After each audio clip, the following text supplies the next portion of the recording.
Ulunda block सभागृह रे block Beti Bachao Beti Padhao कर्मशाला अनुष्ठित। Subarnapur जिला अंतर्गत उलुंडा ब्लॉक सभागृह ठारे बेटी बचाओ बेटी पढ़ाओ कर्मशाला अनुष्ठित होइथिला।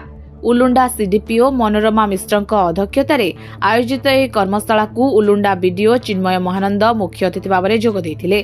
सम्मानित अतिथि भाव में Utkal Gramya bank bank manager Dushmant Kumar Behera, juvenile justice board सभ्या रंजिता साहू, अध्यापक पूर्ति पटेल जोगदे महिला मानकु बिना सुध तथा कम सुधरे बैंक रु दिया जाउथिबा ऋण, सामाजिक अधिकार, विभिन्न आईन एवं महिला मानकु आर्थिक स्थिति सुदृढ़ करबा पई सरकारक विभिन्न योजना विषय बुझाइथिले।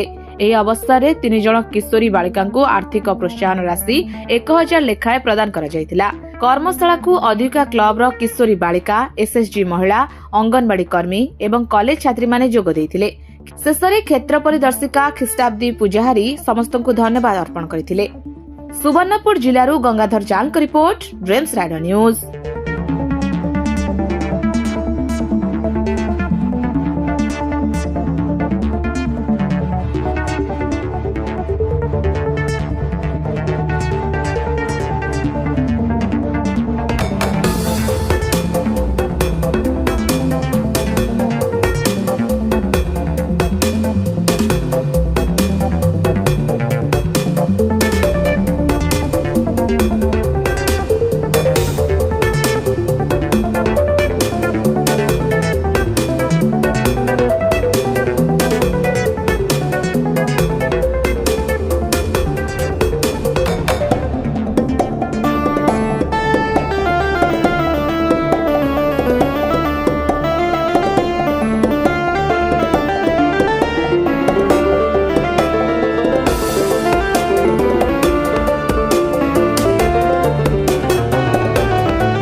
आम सह प्रतिदिन जोड़ी होई रहिबा पई आम चैनल को लाइक, शेयर, सब्सक्राइब एवं फॉलो करंतु।